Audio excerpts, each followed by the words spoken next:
Fala pessoal, tudo bem aí com vocês? Estamos aqui de novo para mais um episódio do Além das Águas, o canal do YouTube que traz personalidades de Olímpia para contar suas experiências, suas histórias, as coisas que ficaram nos bastidores e se divertir um pouquinho aqui com essas pessoas tão interessantes que a gente tem recebido.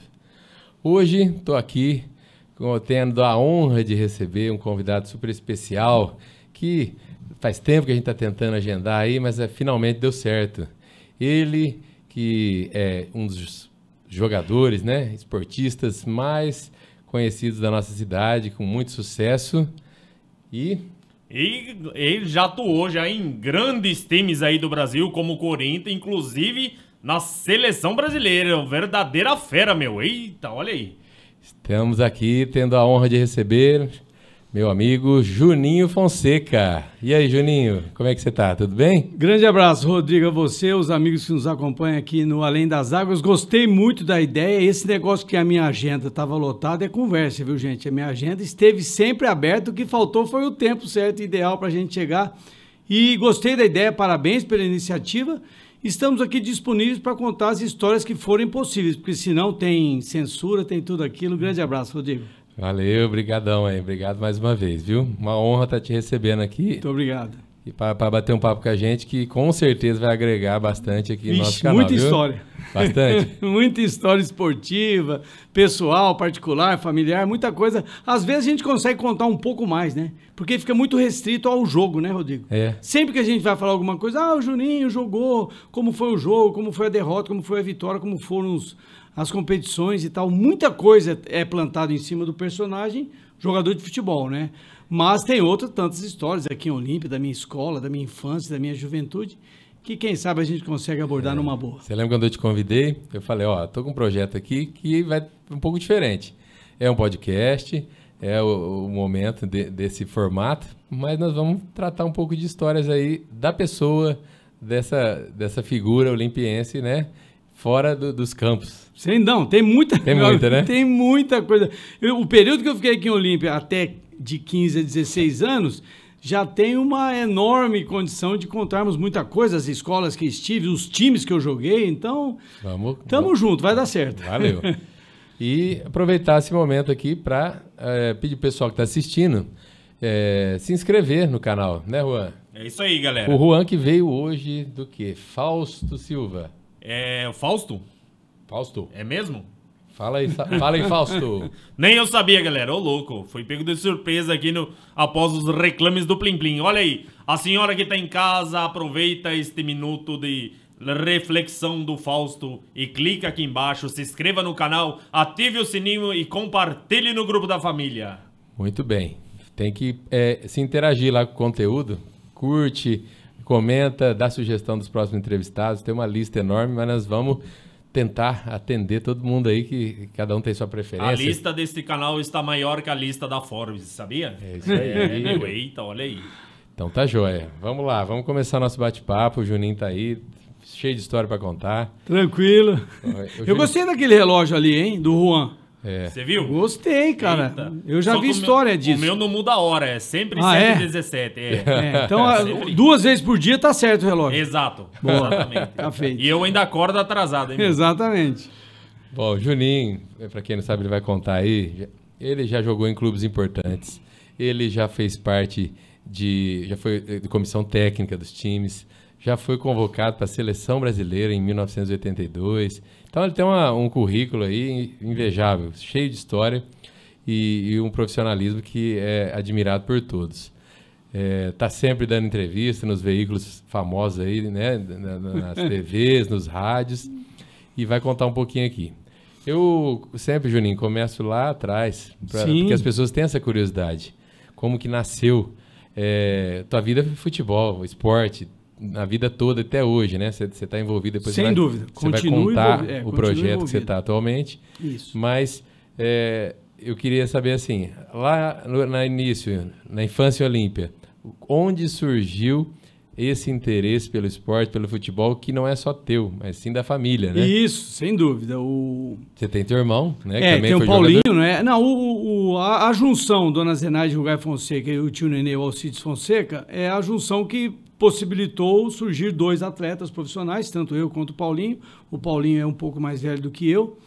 E nasceu na família, né, Rodrigo? Nasceu nesse movimento que a gente pertencemos a uma família. Essa família tem a ver com uma religião, tem a ver com escola, tem a ver com cultura, com crescimento, porque a própria família vai indicando alguns modelos, né? Você pode ver no mundo musical um bom músico, um cantor, compositor, ele quase derrama para toda a família todo o talento dele. E no futebol, a motivação era o meu pai que nos proporcionava, o tio Nenê. Eu falo sempre tio Nenê porque é mais fácil para a cidade lembrar. Nos proporcionou, além de nos levar, o tio Nenê tinha essa condição de criar eventos, condições de prática esportiva. E eu, desde jovem, por exemplo, eu morava lá na Joaquim Miguel dos Santos. Eu ia lá, ontem eu contei até para minha sogra, a dona Claudina. Eu ia a pé lá da Joaquim Miguel dos Santos, 2 quarteirões para baixo do Colégio da Vila. Eu vou dizer Colégio da Vila porque depois que veio o Augusto Reis Neves, né? Eu estudava na parte de cima. E eu ia a pé para o clube de campo todo dia. Ou eu vinha a pé, né? Que eu estou do lado de cada cidade. Eu vinha para o clube de campo quase todos os dias. Com o meu primo Lúcio Fonseca, que era o meu parceiro, né? Meu grande parceiro familiar foi o Lúcio, e eu vinha andando, e todos os dias, na época que eu consigo me lembrar bem, a minha vida tinha a ver com esporte. E isso é muito comum, as pessoas aqui de Olímpia me conhecem razoavelmente bem, pelo fato das 4 famílias, né, Rodrigo? A família Fonseca, a família Rugai, meu pai e minha mãe, a família Pereira e a família Nascimento, que são os outros 2 que compõem, né? A gente pensa só que é o pai e mãe, não, tem outros personagens, hereditariedade na família, e eu comecei a praticar esporte, não só futebol, porque eu não vim no mundo só para praticar futebol, eu praticava outros esportes, joguei handebol, joguei futebol de salão, hoje futsal, chamava futebol de salão, com a bola pesada, é uma coisa mais difícil. E a partir de certo momento, Rodrigo, já antecipando o que vai acontecer aqui no nosso papo, eu lá no Colégio da Vila, surgiu aqui em Olímpia o primeiro campeonato de jovens, que é um campeonato que ele é similar ao Dente de Leite, que foi criado lá em São Paulo, capital, em 69. Sim. E em 70, aqui em Olímpia, a Liga Olimpiense, que tinha o seu Oswaldinho Aparecido como dirigente, o meu pai, tio Nenê, como dirigente, e meu tio Américo Fonseca também como dirigente, eles criaram o primeiro campeonato, que eu poderia chamar um campeonato amador, em 1970. E este registro, que eu até mandei para você uma fotografia, você pode colocar a fotografia. Nós vamos colocar algumas imagens. Esse registro é o primeiro registro oficial que eu tenho de um momento que eu não imaginava que 4 anos depois eu estaria jogando futebol num time de rendimento. Então, eu sempre curto muito essa primeira fotografia. Os meus amigos, alguns amigos já morreram que estão na fotografia. Tem o meu irmão Paulinho na fotografia. Então, essa fotografia é um marco da minha fase adulta, iniciando a minha fase adulta. Agora, a minha iniciação esportiva, Rodrigo, para registrar, eu mandei para você uma fotografia que não é a fotografia ideal, eu vou te mandar outra, porque tem uma fotografia que eu estou com uma faixa, como se o meu time tivesse sido campeão, e dá para perceber que o ano é 1961. Quer dizer, em 61, eu tinha de 2 para 3 anos. Isso significa que com 2 anos de alguma coisa, o meu mundo já era esportivo, fatalmente futebolístico. Legal, hein? Muito boa história. Agora vamos colocar aí as imagens para ilustrar isso que você está falando. Sem dúvida. São imagens que às vezes as pessoas não têm acesso na internet, e tive o privilégio de você conceder aqui para fazer uma coisa bem feita, né, Rodrigo? Para a gente poder dar acesso para mais pessoas conhecerem. Bota a imagem na tela e coloca exclusivo, ou não é? Cadê o comandante Magali, meu irmão? O Magali que se vira. Depois ele tem que trabalhar em casa lá. E isso aí depois foi despertando todo o interesse para o esporte, futebol. Você chegou a fazer uma faculdade ligada à educação física. Isso. Mas aí, antes disso, surgiu a oportunidade de eu ir jogar futebol na Ponte Preta. Mas aqui em Olímpia nós tivemos 5 campeonatos nesse período. Exatamente nesse período. Teve um campeonato de 70, 71, 72, 73 e no começo de 74. Neste começo de 74... a Ponte Preta sinalizou o interesse por 2 jogadores que eram profissionais do Olímpia, o Valtinho e o Brasinha. O Valtinho, às vezes ele vem aqui em Olímpia, ele faz parte do grupo de zap do pessoal de Olímpia aqui do esporte, E encontrei com o Valtinho, inclusive, lá em Recife, é coisa de 4, 5 anos atrás, foi muito emocionante. Choramos muito, que nós jogamos juntos na Ponte Preta. Só que numa distância de 8, 9 anos de idade. Então, como a Ponte Preta se interessou pelo Valtinho e pelo Brasinha, veio até a Olímpia um representante da Ponte Preta para observar o Valtinho e o Brasinha. E ao fazer isso, ele se interessou por garotos. Onde tem jogador que jogam, que praticam futebol aqui em Olímpia, que podem tentar fazer teste na Ponte Preta, foi dessa forma que eu fui. Famoso olheiro. Isso, o seu Wilson Neri, até hoje vive, de vez em quando eu falo com a filha dele, ele não anda bem de saúde, mas eu sempre mando um abraço lá para ele, que foi a pessoa que deu iniciação para fora de Olímpia. Certo. Aqui em Olímpia, eu não posso deixar de destacar o professor Diomedes Ribeiro, que é o treinador desse primeiro time, que chamava Colégio da Vila, né? Tem a camisa ali. Infelizmente a fotografia, temos que improvisar a fotografia com colorido. E o professor Hélio Zaccarelli, o seu Hélio, que também foram 2 técnicos que eu tive aqui em Olímpia, que por eles terem sido atletas profissionais, me ajudaram muito a desenvolver esse atleta. Que de performance, né? Para falar a verdade, Rodrigo, a gente não tem ideia. O dia que eu fui para a Ponte Preta fazer teste, vou ser bem claro para vocês que estão me assistindo, eu não sabia o que era isso. Não tinha ideia. Afinal de contas, o que é isso? Quando eu cheguei lá, que eu percebi que tinham os times, os grandes clubes brasileiros, tinham categoria de base, o garoto que era chamado Juvenil A, Juvenil B, Juvenil C, ali de 14 a 15, de 15, essa divisão cronológica, e eu cheguei lá para fazer o que eu sabia fazer, que era jogar futebol. Aqui em Olímpia, nesses 5 campeonatos que eu participei, os times que eu joguei ganharam 4, eu tinha e muitos dos meus amigos, até hoje, que estiveram comigo nesses clubes, curtem muito. De vez em quando eu ligo para um deles e falo, pô, você sabe quem tá falando? É difícil o cara errar. O cara fala, não, é o Juninho e tal. Aí a gente conta muita história, mas foi muito legal. Essa passagem de eu ser atleta aqui em Olímpia, não é? Outro registro que eu quero fazer, Rodrigo, é a minha participação como atleta de outro esporte, né? No futsal, eu mandava muito bem, o futsalão. No basquete, eu mandava muito bem. No atletismo, eu mandava muito bem. Fui disputar atletismo 100 metros, 4 por 100, salto em altura e arremesso de peso. Eu era atleta desse nível com o professor Diomedes Ribeiro. Então eu tinha esse diferencial esportista que a gente, depois de viver muitos anos no mundo do futebol, Rodrigo, você começa a estudar para saber o porquê que alguém vira atleta.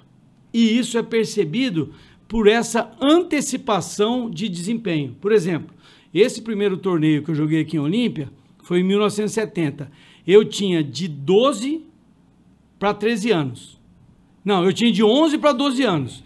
E eu jogava com o meu irmão, que é 1000 dias mais velho que eu. 1000 dias? 1000 dias, ele é 3 anos e pouco mais velho que eu. Então, essa minha antecipação de o meu talento me empurrar para jogar com uma turma mais velha, que é um sinal que hoje é estudado, é o talento esportivo. O talento esportivo, ele é antecipado. Você falando do teu irmão, que já é mais velho, naturalmente, te inspirou também. Sim. Porque ele também jogava e também praticava esporte. Não sei se na mesma intensidade. Não entre nós. Porque como o Paulinho é mais velho, tinha aquela divisão, né? De turma mesmo, de geração. De turma mesmo. A turma do Paulinho era a turma do pessoal nascido. Porque normalmente, Rodrigo, no mundo esportivo, a gente faz a diferenciação de 4 anos. Tudo que nós falamos no esporte... É a geração. Isso, tem a ver com 4 anos. Então, o Paulinho, ele é de 55, então ele pegava dos nascidos de 53 a 57. Certo. E eu sou de 58, eu pegava de 56 a 60. Tinha um pedaço que o Paulinho participava, mas nós participamos efetivamente de um único campeonato, esse campeonato que eu te falei de 1970, jogamos juntos, fomos campeões, jogava, só pra você lembrar aqui de Olímpia, que todo mundo vai lembrar quem que é, jogava o Mauricinho Figueiredo, jogava o Jairica, jogava os irmãos Biducci, os 2 irmãos Biducci, o Lele e o Zé Luiz, jogava o Dodei, era o ponto esquerda, entendeu? Então, assim, era um timaço, né? Tanto é que nós somos campeões. Legal, muito bom, parabéns aí. Muita história. E aí, você foi jogar, né? Isso, aí Campinas. Campinas. Campinas é muito interessante mudar para Campinas. Quanto tempo você ficou lá? Eu fiquei de 74 até o começo de 83. Certo. Foi um bom tempo. Eu morei 9 anos dentro do alojamento. Eu morei no campo da Ponte Preta, que é o estádio Moisés Lucarelli, lá no... Nossa, como é que chama? Avenida Francisco Ursaia, sem número. Eu morei 9 anos, em 4 quartos diferentes. Na categoria de base... Foi subindo de categoria, no próprio time? Fui subindo de categoria, ali no vestiário, era o vestiário para o lado direito. Para quem chega em Campinas e olha o campo da Ponte Preta de frente, a entrada principal, a primeira turma dos mais jovens, morávamos do lado esquerdo e o lado direito era o profissional, só que o lado direito era no segundo e no terceiro andar. O nosso era no térreo mesmo. Tá. Então, para mudar de lado, para ir para o outro lado lá, Rodrigo, vou te falar, era muito difícil. E, por sorte, eu cheguei na Ponte Preta e já fui galgando esses espaços de desempenho. Mas aí você viu que era aquilo que você queria. Você falou, eu quero subir de categoria. Quando eu fui aprovado no teste, foi assim. É uma coisa que não sei se muita gente sabe. Nós chegamos lá, eu, o Badi, o Paulinho Preto, o Beto Cacilhas e meu irmão Paulinho. Nós somos em 5 fazer o teste. Certo. Eu fiz o primeiro teste, no primeiro dia, que foi numa terça-feira à tarde. Nós viajamos de Viação São Manuel, fomos para Campinas. Isso. Nós fomos para Campinas, chegamos lá às 5h30 da tarde, fomos para o campo da Ponte Preta, pegamos o ônibus, como é que chama a linha de ônibus? Estádios, lá em Campinas, pertinho da rodoviária, que não é mais nesse mesmo local, mudou a rodoviária. Descemos no campo da Ponte e no outro dia à tarde eu treinei, lá junto com vários garotos que estavam lá justamente para isso. Foi aquele teste, põe a molecada para jogar lá. Sobe todo mundo para o campo, foi no campo da Ponte Preta o teste, Rodrigo, lá no estádio Moisés Lucarelli. Eu subi, troquei de roupa, fiquei lá esperando, até que o time que eu estava incluído foi jogar, fiquei jogando, joguei umas 3, 4 etapas lá de 20, 30 minutos. No outro dia, uma coisa interessante, Rodrigo, que quando nós voltamos para confirmar porque não é... Qual que é o modelo, procedimento que nós temos de os olheiros observadores? Hoje é chamado de observador, porque olheiro parece que é um nome meio preconceituoso, umas coisas que hoje em dia o mundo é meio complicado. Então, o que era feito? Faça um primeiro teste, você dá uma limpada, o pessoal escolhe, porque tem a ver com o tamanho, tem a ver com o desempenho, tem a ver com a posição, tem a ver com a estrutura física, né? Isso, infelizmente, é assim. Primeiro é o excesso de contingente. Diminui o excesso de contingente, aqueles que não combinam ou que vieram com um amigo, essas coisas que acontecem assim, oportunismo e tal. Tá. Quando chegou no segundo teste, eu estava lá em cima, quando a gente fala lá em cima é que estamos no campo, que tudo lá na Ponte Preta é lá em cima, é onde é o campo. Porque o alojamento é para baixo da linha do nível do campo. Aí eu subi lá, o cara falou, e foram fazer a lista para o segundo jogo, ele falou, não, esse menino aí não vai jogar. Eu falei, rapaz, eu treinei uma vez, os caras me liberaram, eu vou voltar, vou para a Olímpia. Eu já estava escolhido. No primeiro dia você No primeiro dia, no primeiro momento eu já estava escolhido. Evidentemente, a Ponte Preta tinha especialistas para fazer isso. Um especialista era o seu Wilson Nery, que veio aqui em Olímpia, e foi ele que deu o aval da minha aprovação, né? Como se fosse uma matéria escolar. E aí eu aprovei e fui andando na Ponte Preta, fui jogando, sempre jogando no time mais velho. Eu sempre joguei no time mais velho. Tanto é que eu tive uma vivência muito pequena na categoria de base e em 2 anos eu já estava no profissional. E nisso tudo veio seleção de categoria de base. Menor de idade no profissional? Menor de idade. O primeiro jogo oficial que eu fiz, que tem num livro da Ponte Preta, e eu não lembrava disso, recentemente eu ganhei de presente o livro, o autor inclusive já morreu.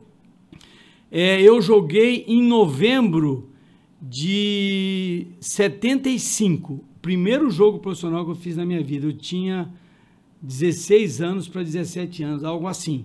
Foi contra o Botafogo de Ribeirão Preto, que já tinha os Socas e tal, tudo isso. E a gente vai dizer... É muito gozado, Rodrigo, que você não consegue perceber que você tem competência para jogar e atingir um estágio de altíssimo nível. Ainda maior. Só depois, eu só comecei a perceber que eu tinha esse potencial, que é um potencial comparativo, né? Eu estou jogando, eu tenho uns amigos que jogam comigo, nós lutamos pela mesma posição, para jogar, eu jogava de zagueiro, do lado direito ou do lado esquerdo, você começa a perceber que você tem mais capacidade que ele.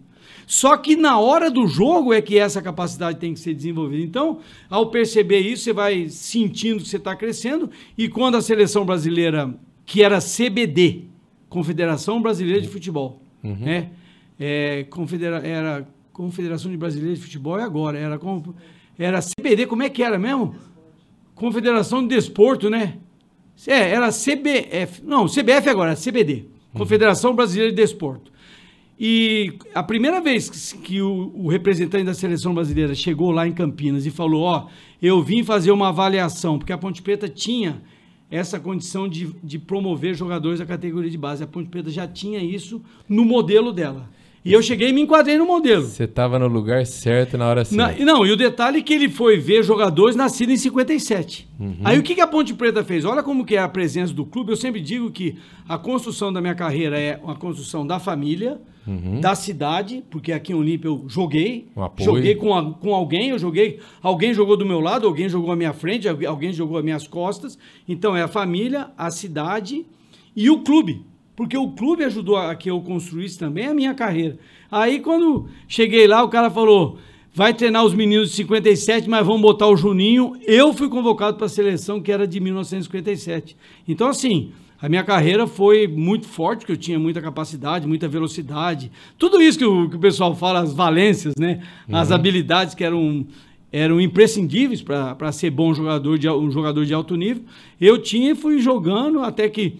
Fui para a seleção de categoria de base, disputei o primeiro Mundial de Júnior na Tunísia, fui eleito o melhor zagueiro, errei o pênalti que o Brasil foi desclassificado, nós perdemos para o Uruguai na semifinal. Enfim, a minha carreira foi subindo, aí fui para o profissional, aí no profissional é outra coisa, Rodrigo. O profissional é muito mais sério, você perde um pouquinho da arte, né? O jogar na categoria de base é muitíssimo interessante. Porque, então, a grande maioria do pessoal tem essa imagem da seleção de 82, que você participou, que é o marco maior. Que é o marco da minha carreira, sem só dúvida. Que você teve uma participação em seleção de base brasileira. Brasileira, eu disputei Mundial, Antes disso. Antes de ir para a seleção você principal. Já estava ali circulando. Não, para você ter ideia, Rodrigo, o tio Nenê, o seu Alcides Fonseca, meu pai, ele foi uma única vez em Campinas me visitar, porque ele tinha problema de vista e tal, ele não tinha um deslocamento facilitado. Porque eu cheguei aqui em Olímpia e falei para ele, eu telefonei, naquela época o telefone tinha 3 números. Eu ia num bar lá perto da Ponte Preta, agendava um horário para telefonar para minha mãe, na casa da minha mãe, era 711 o telefone, e eu falei para ele, tio Nenê, o pessoal da CBD veio aqui fazer uma análise para ver se tal, e levar jogador para a seleção brasileira. Corre o perigo de eu ir para a seleção brasileira de categoria de base. Ele nem entendia o que era isso. Corre perigo. Ele ficou perplexo, falou assim, mas Juninho... Passado um tempo, né, ele me chamava de Juninho ou de Nino, passado um tempo eu vim presencialmente aqui em Olímpia, que eu fui explicar para ele, tio Nenê, a seleção brasileira disputa torneios internacionais, sul-americanos, tal e tal. Ele achou que você ia pra guerra já. E ele, na verdade, ele não entendia o porquê que eu estava para ser convocado e os jogadores que jogavam no São Paulo, no Corinthians, no Santos, no Flamengo, ele perguntava para mim, mas Juninho, onde estão os outros zagueiros que jogam quando você disputa campeonato? Tio Nenê, você vai me desculpar, eu não sei onde eles estão, eu estou aqui. Né? E a minha carreira, sem dúvida, foi crescendo muito legal. Aí eu virei titular da Ponte Preta, num momento muito legal, Rodrigo, a Ponte Preta cresceu muito nesse período, com essa formação que a Ponte Preta possibilitou a muitos jogadores, a Ponte Preta teve um crescimento muito legal e esse crescimento me levou junto para cima e eu fui alçar outros ares, justamente por estar num time que cresceu muito, né? E no profissional, aí depois da Ponte Preta foi qual? Isso, aí depois de jogar muito tempo na Ponte Preta... Teve título na Ponte Preta? Desculpa, não, mas não tem, só tem vice-campeonato. Ponte Preta não é de ter título, eu tive título na categoria de base. Certo. Inclusive com o Mário Lúcio Lucatelli, que é aqui em Olímpia ele é chamado de Babão, o Mário que foi prefeito de Severina, nós jogamos junto num time que foi campeão. Inclusive, outro dia eu mandei a fotografia para ele. Eu tenho umas fotografias antigas que estão estocadas na minha casa que um dia eu quero disponibilizar para todo mundo, até para correr o perigo de fazer um livro e contar um pouco da minha história, né? Isso. E no profissional da Ponte Preta não fui campeão, mas disputei ótimos campeonatos, Campeonato Brasileiro, Campeonato Paulista, vice-campeão. Te projetou, né? Isso, e eu fui no embalo da Ponte Preta, porque é mais complicado você ter um desempenho destacado num time que não tem muito rendimento. É gozado. Eu imagino que numa... Sobressai com mais facilidade. Isso, eu imagino que numa comparação musical, Rodrigo, você estar numa banda e essa banda estar em crescimento, ela te leva junto. Claro. Você está ali, você é o guitarrista, ou você é o vocalista, ou você é um que faz ali as marcações musicais, E se essa banda destaca, sem dúvida, você está crescendo. E o mundo futebolístico, ele é muito nós, né? Dá essa impressão que toda a gente fica dando entrevista assim, individual, mas o futebol, ele é muito nós. Equipe. O nós é o que prevalece. É mais interessante você estar jogando num time bom que num time que não tem rendimento. Porque o time bom, por si só, te empurra. Ao te empurrar, ele te traz para um nível que você não sabe se você teria esse nível se você não tivesse esse resultado. Então, os resultados que a Ponte Preta teve no profissional a partir de 75, esse resultado positivo me trouxe também uma perspectiva positiva de ir logo para a seleção brasileira, como eu te disse. A primeira seleção que eu fui, tinha atleta que era 2 anos mais velho que eu. Que é um sinal que a gente tem. Precoce. O sinal da precocidade no talento, que você pode estudar aí qualquer tipo de livro que fala de talento esportivo, não é? Ele sinaliza, está antecipado. O cara tem 15 anos, joga contra pessoas de 17, 18 anos, seguramente tem uma coisa bonita nisso aí. Que interessante. Entendi. Isso aí, não tinha essa visão. E voltando ao que você me perguntou, a sequência foi, eu saí aqui de Olímpia, fui para Ponte Preta, virei titular, fui categoria de base, profissional e tal. Aí, no começo de 83, eu fui contratado para o Corinthians. Certo. Fui na Copa de 82, fui reserva da Copa de 82. No profissional também. No profissional, seleção que a Copa do Mundo que aconteceu na Espanha, que a Itália foi campeã. Inclusive a Itália que tirou o Brasil, ganhou de 3-2. Eu estava no banco. Coincidentemente, no dia que o Brasil perdeu, eu estava no banco. E aí, em 83, eu fui para o Corinthians, fiquei 3 anos no Corinthians. Aí depois eu comecei a rodar um pouco mais, porque eu já tinha uma certa idade. Aí fui para o Juventus. Sempre zagueiro. Sempre jogando do lado direito, muito mais jogando do lado direito, que é o número 3 tradicional. Hoje em dia os números são meio trocados, porque tem um número individualizado, mas eu sempre jogava ou de número 3, 4 ou 6, mas não era lateral esquerdo, era quarto zagueiro. E do Corinthians eu fui para o Juventus, do Juventus eu fui para 3 times grandes, porque o Juventus era essa de emprestar, o Juventus que é lá da capital de São Paulo, né, da Rua Javari. Eu fui do Juventus, eu fui para o Cruzeiro, fui pro Vasco e fui pro Atlético Paranaense, que são 3 estados. Aí começou a andar bastante. Aí comecei a andar, já era casado, já tinha casado com a Cláudia, já tinha filhos, né? A Marina e a Helena já estavam no contexto. O Matheus, meu terceiro filho, nasceu depois que eu deixei de jogar futebol. Certo. Mas as 2 meninas curtiram um pouquinho com a Cláudia e tal. A Cláudia, quando nós fomos lá para São Paulo, a Cláudia resolveu levar as mulheres do jogador, fizemos um movimento lá, que eu te disse, teve o movimento da democracia, teve a direta já que nós participamos. Conta um pouco disso aí, do envolvimento do futebol. O futebol, Rodrigo, o futebol tem aquela história, que o futebol é machista, o futebol é cheio de coisa realmente, o mundo futebolístico é cheio de detalhes. Só que nós entendemos um futebol com a participação dos principais atores, que são os jogadores. Isso, ele que está ali exposto, exatamente, né? Os jogadores são os atores principais, junto com comissão técnica,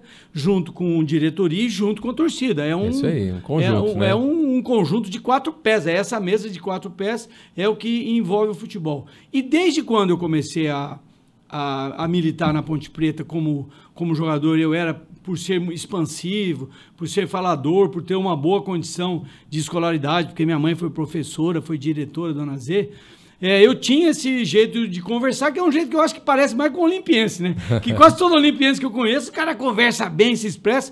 Então eu fui ganhando uma liderança lá em Campinas e nós na Ponte Preta começávamos olha, se vai contratar alguém, você indicava um cara que você conhecia, bom, nós jogamos contra esse centroavante aqui, nossa, foi difícil marcar o cara e tal, ponta direita, ponta esquerda, aquelas coisas. E esse viver democrático, esse viver era o mesmo viver que tinha no Corinthians. Os jogadores do Corinthians lá, com Sócrates, Vladimir, o próprio Casagrande, o Eduardo Amorim, eles já tinham esse conviver de uma participação da construção do que é o jogo. Porque o jogo não é só o jogo jogado, Rodrigo. Isso. O jogo jogado, ele antecede um monte de outros detalhes. Uma estratégia. E detalhe de organização, detalhe de elenco, detalhe de sequência de jogos que você vai fazer, a importância dos jogos, as distâncias que tem de um jogo para o outro. Pô, tudo isso... Eu aprendi isso antes de me formar em educação física. Eu acho que se eu tivesse formado no começo da minha carreira, eu teria até tirado proveito. Então, no Corinthians, quando eu fui para o Corinthians já tinha um movimento de um modelo de planejamento democrático na sua execução, só que esse modelo democrático, ele foi para fora. É uma redundância, foi para fora, só pode ir para fora, é difícil ir para dentro. Então, o modelo corintiano, por nós termos um mundo jornalístico muito forte naquela época, tinha 7, 8 emissoras de televisão, 8, 9 jornais diários que nós tínhamos lá em São Paulo, capital. Então, o que nós tínhamos no jogo, no treinamento, no planejamento, ele foi para fora. Aí surgiu esse lance da democracia corintiana, que nós fomos lá no palanque das diretas, o Sócrates até manifestou a opinião dele, falou lá, vários políticos lá, que nós conhecemos os políticos lá, que nós não conhecíamos os políticos, mas foi uma experiência, Rodrigo, uma experiência fora do campo, muito legal, porque isso virou livro, virou história. Hoje nós temos uma democracia implantada aqui no Brasil, com os desequilíbrios, com os erros, com os acertos, mas nós temos uma democracia aqui estabelecida, que de alguma forma nós contribuímos, que tenha sido pouco, mas nós contribuímos através da nossa presença no Corinthians. Legal, isso é importante, porque te coloca fora com outra visão, isso, outra atuação fora do futebol, e fez parte da tua história também, né? Não, e eu fiquei...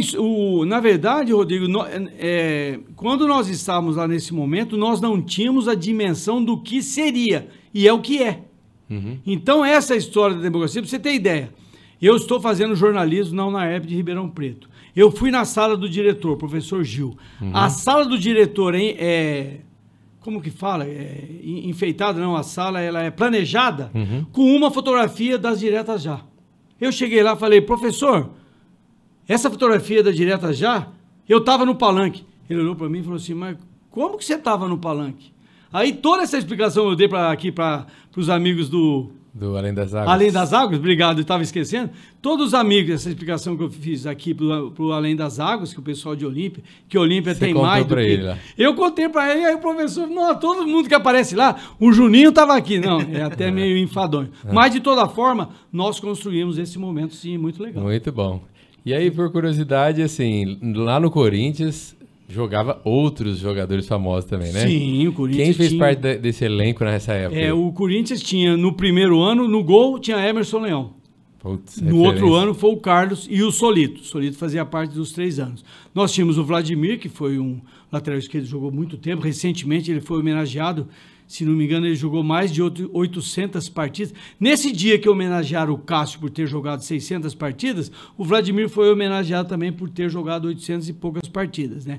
O Vladimir jogava, o Zé Maria também, que é um lateral direito, que jogou na Copa de 70, foi campeão do mundo, também jogava.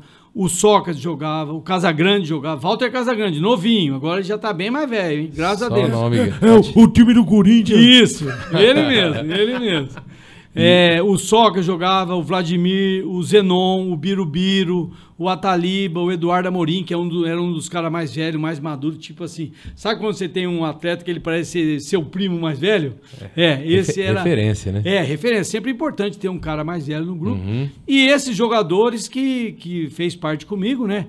E na seleção de 82 nós tivemos Zico, Sócrates, Toninho Cerezo, Falcão, Serginho, Éder, nossa... Essa seleção de 82 é uma seleção, toda vez que fala de seleção, lembra dessa seleção, que é a que você participou. Que é a que eu participei. Que tinha tudo para ser a campeã, que chegou lá finalmente e não aconteceu. Perdeu, né? Que tinha o maior grupo de talentos, eu acredito. Esses nomes que ficaram depois no futebol, que se destacaram em vários times, mas na seleção não aconteceu. Não aconteceu. Eu sei que não depende só do jogo, né? E nem só da... e as circunstâncias... Tem muita coisa por trás disso. São circunstâncias assim, e a pontualidade, o factual. Esse termo eu aprendi no jornalismo. O factual, o que está acontecendo, ele é relevante mediante o que aconteceu e ao que vai acontecer. Então, naquele dia, naquele momento, não tinha como o Brasil vencer.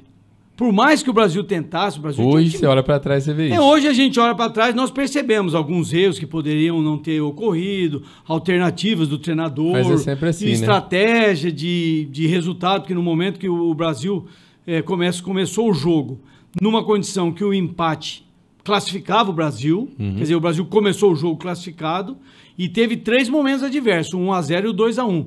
E evidentemente que quando você está disputando um torneio eliminatório, agora eu estou falando uma coisa de futebol, você tem que jogar com o regulamento na mão. É. A partir do momento que você está perdendo de 1-0, empatou 1-1, chega no primeiro tempo, você toma 2-1, no segundo tempo você faz 2-2, tem que acabar 2-2 ou 3-2. E não foi isso que aconteceu, a Itália foi à frente, o Paulo Rossi fez o terceiro gol e, infelizmente, nós não conseguimos traduzir no campo aquilo que a seleção veio projetando nos jogos.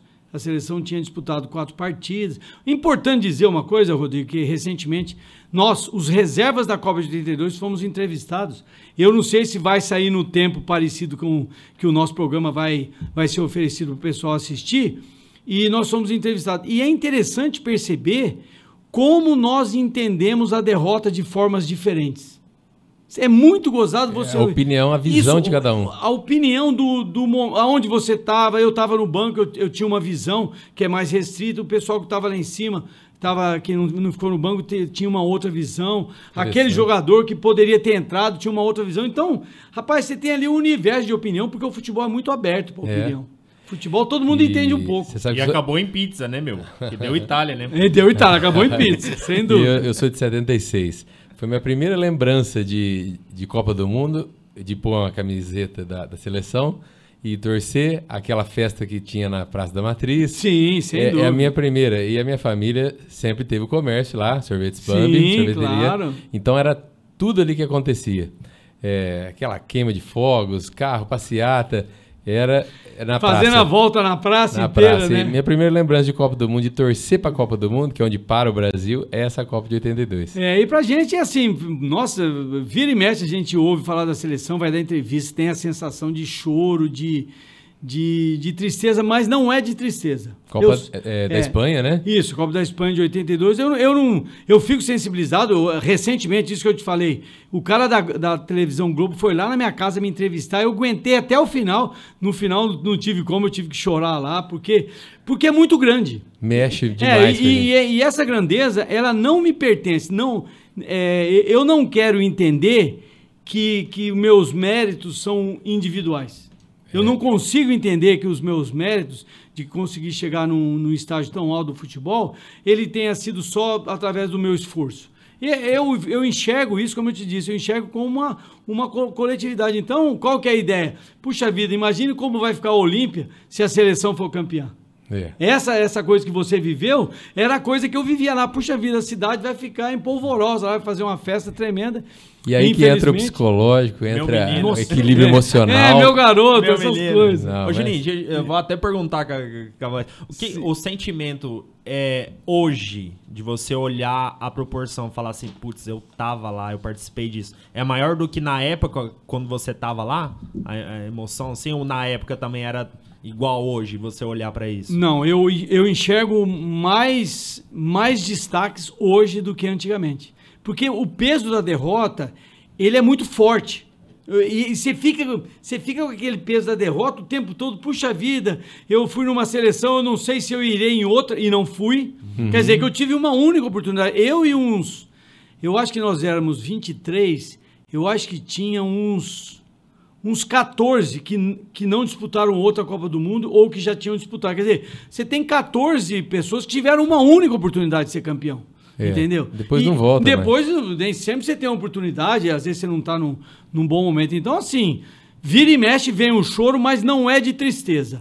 É muito mais de lamentação de ter perdido uma oportunidade, a oportunidade única de ser campeão do mundo. Mas, por outro lado, é uma baita honra de olhar e falar, eu fui convocado para a seleção, né? Sim, não. Chance, né, essa construção do mérito, ela é absolutamente familiar, que quando a gente é convocado, o lance que você tem é o lance familiar. Deve ser interessante para minha família curtir que eu fui convocado para a seleção. É a primeira sensação que você tem. Inclusive, foi meu irmão que me disse que eu tinha sido convocado. Conta essa história aí. Eu estava em Campinas, numa segunda-feira. O Paulinho jogava no Juventus da capital. Isso foi em 1980. E na segunda-feira, nós nos encontramos. Eu morava em Campinas, o Paulinho dava um pulo lá em Campinas. A gente ia fazer alguma prática esportiva. Ia jogar vôlei, jogar futebol. Uma coisa para sair do comum do futebol. E eu estava lá numa das chácaras lá em volta de Campinas. Hoje essa chácara é um monte de prédio, porque a cidade de Campinas cresceu muito, né? E nós estávamos lá brincando de tênis. Eu, o Edson Boaro, que é um dos apelidos, que daqui a pouco eu vou falar dos apelidos que me pediu. Edson Boaro, o Nenê, o Barrinha, que é aqui de Barrinha. Nós, todo mundo junto. Daqui a pouco chega o Paulinho Fonseca lá, desesperado com o carrinho dele. Juninho, você foi convocado para a seleção brasileira. Eu falei, claro que eu fui. Porque tinha 2 convocações no mesmo pacote.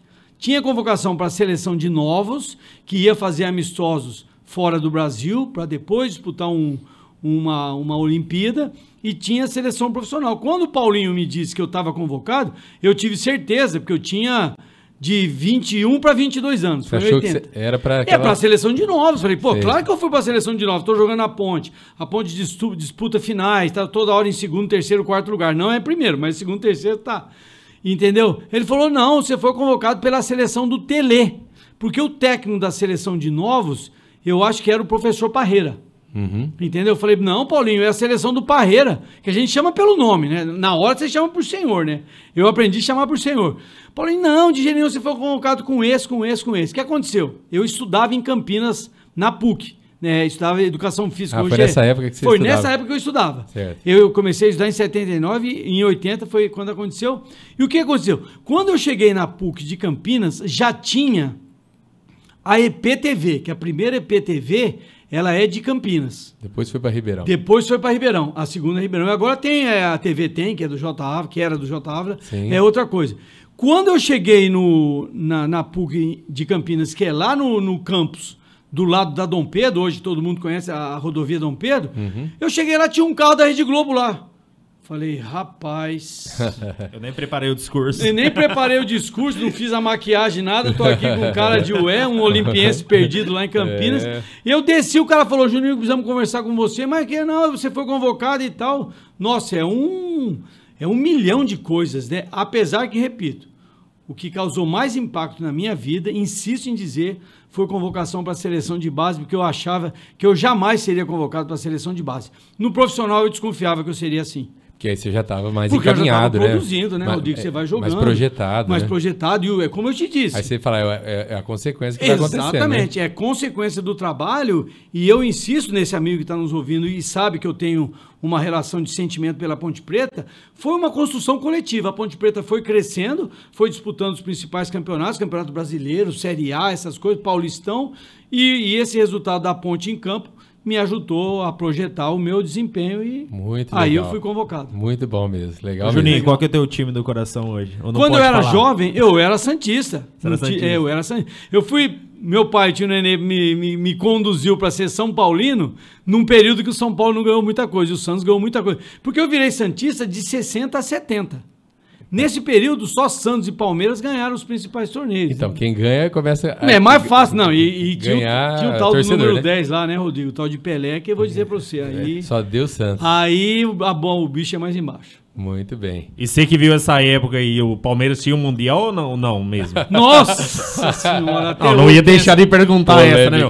Porra, não, Juninho Fonseca aqui, agora... Mas, ó, quem tem que responder é a FIFA, não sou eu. É problema da FIFA. É deles, a bomba. Porque o América Carioca também ganhou de 52, não sei o que lá ganhou de 53, e é a FIFA que tem que dizer se o Palmeiras é campeão ou não. Não sou eu, não tem nada com isso. Então tá bom, hein? Mas você sabe que você falou de orgulho de família, mas... É um orgulho para todos os olimpienses, assim, todo mundo que gosta de futebol, quer contar isso, quer falar. Eu lembro a época que eu estudei fora, falava que é de Olímpia, e quem gosta de futebol sempre lembra de Juninho, de Corinthians, de seleção brasileira. Então, não, é forte, porque... Eu acho que tem que ter orgulho, independente do resultado que houve, é uma seleção dos sonhos, que todo mundo tem essa referência. Não aconteceu, porque... Um time só que ganha, né? Não. Então tem isso também. O esporte não é fácil. A gente pensa no esporte. Começa o jogo. Não, eu vou ganhar daquele time lá. Só um que ganha. Vai lá e avisa o cara, eu vou aí na sua casa ganhar de você. É muito difícil. Então... Não que eu esteja super valorizando, mas, por exemplo, nós temos excepcionais atletas esportistas aqui. Eu sempre uso o Fausto Giannichini como, para mim, Juninho, ele é o maior personagem esportivo que a cidade produziu, porque ele ficou um período longo disputando... Mundial e Jogos Olímpicos com a seleção de basquete. É um cara que eu admiro, que eu respeito, que é uma pessoa que depois de jogar futebol ainda tem a empresa dele, tem a fundação do Giannichini, ele faz um monte de coisa, ajuda pessoas, ajuda jovens. Então, assim, é o nosso exemplo. É uma coisa que eu digo para os meus amigos que me conhecem, que sabem que eu sou de Olímpia. Em Olímpia tem umas 7, 8, 9, 10 famílias que têm esse viés esportivo e, por sorte, eu consegui um destaque maior, mas está compartilhado esse destaque que eu tenho com a minha cidade e com a minha família. Muito bem. Fausto, que inclusive, falei com ele, está convidado e confirmado. Estou aguardando uma oportunidade só. Tem que trazer. Vai conversar com a gente também. Tem que trazer, porque é muita história, muita opinião, muito... Eu estive com ele recentemente. Nossa, a gente tem um respeito pelo outro, assim, fica um admirando o outro. Ah, mas Juninho, você fez isso, aquilo. A minha admiração é eterna. Muito bem. Saindo um pouco do futebol, jogador de futebol, sim, você participou também de outras funções dentro do esporte. Exatamente. Eu no sei esporte... que você foi fora do Brasil. Joguei futebol. O meu último clube eu joguei foi no Japão, no Yomiuri, que hoje é chamado Verde Kawasaki. Eu fui contratado pelo seu Pepe, aquele Pepe que jogou no Santos. Sim. Ele era o técnico lá, foi eu e a Cláudia. A Cláudia, a Marina e a Helena. Nós já tínhamos a Marina. Morou quanto tempo no Japão? Moramos 7 meses. Lá foi uma experiência muito legal, mas muito diferente, porque nós saímos daqui, no outro dia nós estávamos numa casa no Japão. Se adaptou bem lá? Adaptei porque eu fui num clube que tinha uma condição de bilíngue. Tá. O Yomiuri, o Verde Kawasaki, por ter tido um atleta brasileiro por muito tempo, o Rui Ramos, vocês já viram ele jogar, jogou pela seleção japonesa em Copa do Mundo, um barbudo alto, e em função do Rui Ramos, o Yomiuri, ele era bilíngue. Então, se você falasse um pouquinho de português... Porque o jogo jogado, Rodrigo, você não precisa mais de 50 verbetes. Sim. Né? Marca, pega, tá livre, tô junto, tô perto, tá longe, abre, fecha. Você aprende em uma semana. Legal, E aí você vai... O que você tem? Qual foi a nossa condição de aprendizado?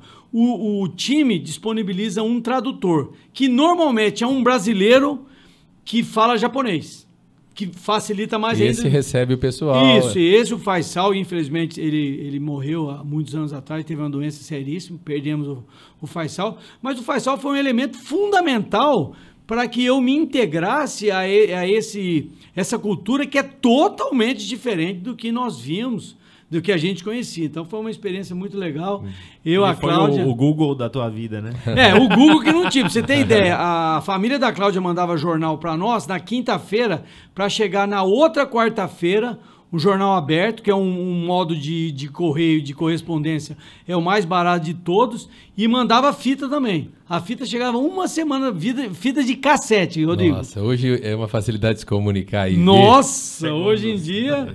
E nós não tínhamos condição nenhuma de ter na televisão uma ideia de coisas que aconteciam na América do Sul. Uhum. Eu falo América do Sul porque não aparecia do Brasil, da Argentina, do Chile, do Uruguai, não aparecia nada na televisão.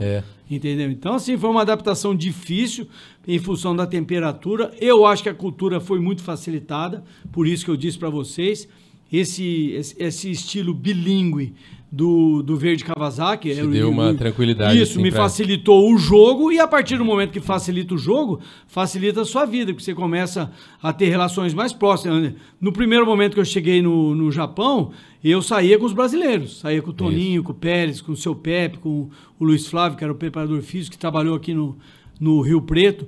Só que depois, com o passar do tempo, você vai avançando um pouquinho no português e no japonês, e o japonês faz a mesma coisa, porque não adianta você ir para o inglês. Não adianta ir para o Japão e tentar aprender o inglês, o japonês, através do inglês. É melhor você ficar português e japonês. Você vai pegando os sinais importantes, porque você usa verbos para expressar o que você está sentindo. Então, apesar da dificuldade, eu, a Cláudia, a Marina e a Helena, nós conseguimos nos adaptar muito bem lá, foi muito bem sucedido. Muito bem, muito interessante experiência. Essa experiência que você me perguntou fora do campo, Rodrigo, eu me formei em educação física, eu fui treinador, eu fui supervisor, treinador de profissional, fui treinador de categoria de base, que é o viés que eu acho que eu tenho mais perfil, o meu perfil formador, o meu jeito de entender o esporte, de fragmentar o que é um sistema defensivo, né? Porque você joga no sistema defensivo integrado, é que nem um carro. Se as 4 rodas não rodar para o mesmo lugar, vai ter alguma coisa errada e tal.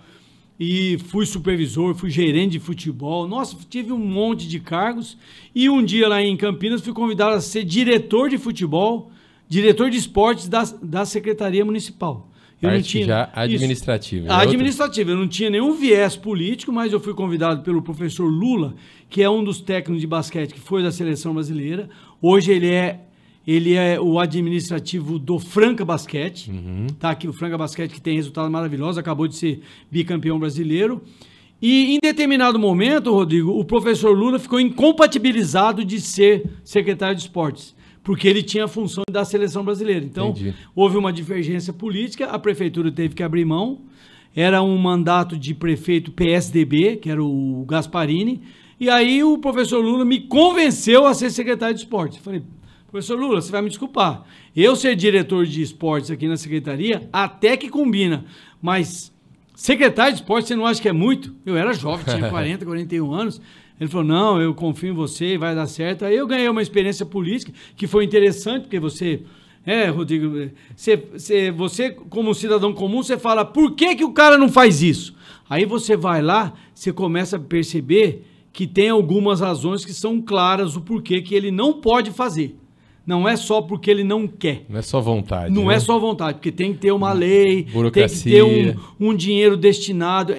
Entender política, Rodrigo, eu diria assim, como se eu tivesse que oferecer alguma coisa para alguém, eu diria que entender política é uma coisa que tem que ser na escola. Se aprender política tinha que ter uma na disciplina escola, disso aí. uma disciplina. Para que você vá caminhando e você tenha a percepção do que pode ser feito. E não do que... Porque no meu entendimento, que eu vou fazer uma exposição política, no meu entendimento, um dirigente municipal, um dirigente estadual, federal, ele não pode fazer o que ele quer. Que o povo quer, né? Ele tem que fazer o que pode. Pode. O que pode estar à frente de qualquer. Isso pode ser feito? Pode. Então eu vou fazer. Tem uma linha, tem um dinheiro, tem uma especificidade, tem um fato já preparado para isso? Pode. Se não pode fazer e mexer com lei, para mim é uma coisa complicada. Isso melhora até a forma das pessoas cobrarem, né? Não tenho dúvida Entender, nenhuma. Né? Cobrar da forma certa. E isso eu só fui aprender quando eu virei secretário de esporte. Quando eu cheguei secretário de esporte, eu falei, eu não tenho competência para ser. Mas por que você não tem competência? Porque eu não tenho um domínio político de como pode gerir o esporte. Eu vou trazer um balonismo aqui para uma cidade. Quem vai assistir o balonismo? Quanto vai assistir o balonismo? Quantas pessoas irão assistir? Quantas pessoas serão envolvidas com esse dinheiro que vai gerar no balonismo? Tem que converter em resultado em alguma coisa. Tudo tem que ser representativo ao munícipe. O munícipe é a peça mais importante que tem. Então, se você está fazendo uma ação, eu não estou comparando nada com o Olímpico, porque o Olímpico, em termos de turismo e de esporte, me parece que está muito bem representado. Mas a experiência que eu tive e a não capacidade que eu tive me levou a esse alerta. Puxa vida, é interessante você ter um domínio político, quanto mais cedo, melhor, Rodrigo. Eu diria com certeza. É uma dica que eu daria. E outra dica, me permita dizer, é incluir o esporte como ferramenta de educação. Perfeito. Esse eu não abro mão. Por quê? Porque o esporte é um pouco diferente do que é divulgado. Às vezes a pessoa tem aquela conotação, mas porque o atleta é isso, porque o atleta é aquilo. Rodrigo, que hora que eu tratei com você que eu ia chegar aqui? Quanto tempo antes eu cheguei? Pontualidade, disciplina. Então, isso, o esporte não tem dó. Não chegou na hora? Não chegou na hora por causa do quê? Você é o bambambam, você é o cara que faz 500 gols? Faz. Quem passou a bola para você? Aquilo que eu disse no início da conversa. A ação esportiva, ela é conjunta. A ação desportiva, ela parece ser eu, mas está grudadinha com o nós. Porque o nós é mais importante do que eu. Que é o objetivo da coletividade aí que você falou, exatamente, do munícipe. Entender o que a cidade está precisando. Importante para todos, né? Eu tô não dizendo interesse particular, isso. Né? Importante para todos, Rodrigo. O que eu estou dizendo é da área esportiva que eu domino bem e da área educacional que eu não domino tão bem, mas é um viés que eu gosto. Eu gosto desse entendimento que o esporte tem que ser oferecido como uma disciplina obrigatória para que o garoto possa deixar fluir, não deixar fluir para que ele vire um jogador de futebol, para deixar fluir esse esporte que tem ações disciplinativas, com entendimento, meu amigo. Você vai fazer um jogo às 3 horas da tarde. A partir da 1h30 da tarde, para tudo e é o jogo que passa a ter. E outra, né? A criança ou o jovem entender que nem, fazendo um paralelo, a preparação, o treino para a vida também. Tem aquele momento importante que você assume um papel, seja ele de administrador ou no cargo que você ocupa na empresa ou no poder público. Enfim, tudo tem a preparação, treinamento e execução, né? Então... Exatamente. E no esporte tem um descanso, né? É. Porque sem um descanso, você falou bem das ferramentas. A ferramenta é treinamento, a ferramenta é alimentação e descanso. Esse é o tripé para o desempenho de alto nível. Então, esse tripé te obriga a ser disciplinado.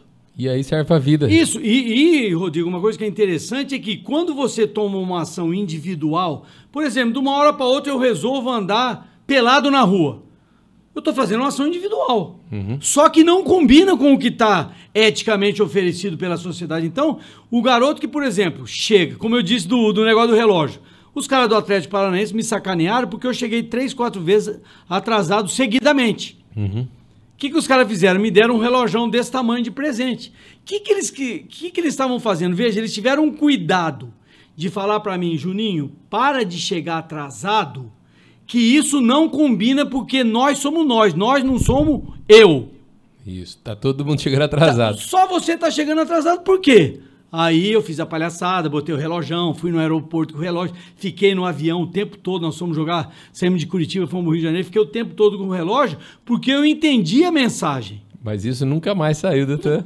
Entendeu? Então, esta é a mensagem que eu quero oferecer para nós aqui, o de Olímpia, preferencialmente, no Além das Águas, que é a ideia do Rodrigo, é muito legal, é que eu, enquanto cidadão, eu gostaria de ter o futebol e a educação bem melhor do que nós temos. O futebol não, o esporte como ferramenta de educação e a própria educação em si um pouco mais valorizada, mais cuidada, enfim, tem coisa para fazer. Legal. Inclusive, a hora que você chegou era 7h17 e agora ainda é 7h17. E daqui a pouco, amanhã vai ser de novo 7h17. Vai, inclusive. Fica tranquilo, fica tranquilo. Juninho, e hoje, como é que tá? Você tá morando em Ribeirão Preto? Isso, eu moro em Ribeirão Preto. Fazendo o quê? Conta um pouco eu trabalho, do projeto. Rodrigo, eu trabalho como comentarista esportivo. Eu fiz um curso de radiolocução no Senac, que é um curso interessante, que ele é capacitador e ele habilitador, porque ele te dá a credencial para você se oferecer como comentarista. Muito Foi bom. através deste curso que eu aprendi várias coisas que hoje eu até uso, que nós conversamos por telefone, eu falei, Rodrigo, um monte de coisa para você. Então, eu sou comentarista da Rede Fé, que é uma emissora de rádio normal. Na Rede Fé, nós temos o Tá Na Hora do Esporte, que é uma ferramenta de YouTube. Sim. Tá? Esse Tá Na Hora do Esporte também é oferecido no Facebook. E eu sou teoricamente um youtuber, porque eu tenho um canal chamado Juninho Fonseca de Olho no Lance, onde eu faço quase diariamente, eu dou palpites e dicas a respeito dos campeonatos. Tô te acompanhando lá. Depois nós vamos colocar aqui o endereço. Isso, você vai, coloca aí embaixo divulgar, o endereço. Para o pessoal isso. se inscrever também. Eu trabalho na Rádio Nova Difusora, que é de Osasco. Sou comentarista semanal, uma vez por semana a gente faz por live e é bem legal, é um fim de tarde, assim, bem descontraído, uma coisa que eu gosto muito, que eu gosto dessa descontração. Apesar que a gente fica falando sério, né, mas deveria ser mais descontraído. E eu trabalho na Notícia FM de Americana, é uma rádio normal, mas com esse viés de mídia social, de YouTube, de Facebook. Nessa eu sou comentarista de jogos, eu sempre comento lá e tal. Uma coisa que eu queria dizer, Rodrigo, é o seguinte... Como eu sou palpiteiro, eu dou dicas, palpites e pitacos dos jogos, e eu faço isso muito antes do jogo, quando eu chego no dia do jogo, eu falo, nossa senhora, eu dei aquele palpite, não tá com cara de que vai acontecer. E é isso que acontece mesmo, Rodrigo. Porque a gente tem uma intuição, ela é uma intuição que eu li um livro recentemente, chamado Decisão no Piscar de Olhos. Não é uma decisão que você escolhe, é uma decisão que vem. Sim. Então eu entro num jogo, pela televisão, estou assistindo um jogo, com 5 minutos eu falo, aquele time vai ganhar. Normalmente eu acerto. Mas eu tenho que ver alguma coisa. É certo. Eu não posso, assim, no dia anterior, por exemplo, hoje nós estamos num dia que vai ter São Paulo e Palmeiras. Jogo decisivo, que o São Paulo entra no jogo com 1-0, porque já ganhou o primeiro jogo. São Paulo, se empatar, ele passa para outra fase. eu ainda não tenho essa sensação, apesar do que eu joguei o Palmeiras como favorito. Só que é um pouquinho antes do jogo que vai vir essa coisa, porque são muitos anos de vivência esportiva. Você vai juntando elementos e ali. foi isso, Rodrigo, que me levou a ir em busca de empregos, que eu já não conseguia mais arrumar emprego no mundo futebolístico. Eu fui buscar emprego em emissoras de rádio e televisão, através do curso que eu fiz do Senac, que me permitiu ganhar um entendimento para... Porque eu saber falar de futebol é uma coisa, falar de futebol no rádio é diferente. É outro momento, porque envolve o microfone, envolve a entonação, o jeito que você ataca, em que momento você põe o lead, o que aconteceu, com quem aconteceu, uma sequência que você vai aprendendo e com o passar do tempo você vai melhorando, né? Então, assim, eu cresci muito nesse segmento do meio de comunicação e ao entrar na faculdade esse ano de jornalismo, eu fiz a primeira etapa, eu fui beneficiado porque no momento que os alunos da minha classe, que 3 alunos juntos, Rodrigo, não tem minha idade inteira, que os caras têm 17 anos, dá 51, eu tenho 63, nossa, ainda sobra 12 anos. Mas é muito legal porque é uma interação com essa sociedade que é bem mais nova que os meus filhos. É, né? Outra geração, uma geração que lida muito com a internet, lida muito com o celular. Nós estamos aqui, eu desliguei o meu celular, não sei o que vocês fizeram com algum de vocês, mas o celular não é uma peça imprescindível para mim, apesar dela ser muito importante. Agora, os jovens, meu amigo, os caras têm um domínio. Ai, tem hora que eu não sei fazer coisa, eu falo, meu amigo, tem uns grupos lá, ajuda o velhinho aí. Porque... Então, Rodrigo, é uma experiência muito legal e antecipadamente eu ofereço para que vocês, se alguém quiser assistir o meu canal, Juninho Fonseca de Olho no Lance, veja aí. Nós vamos os divulgar meus aqui. Comentários, você divulga, coloca aí nos caracteres. E quem quiser assistir, mas não faça crítica.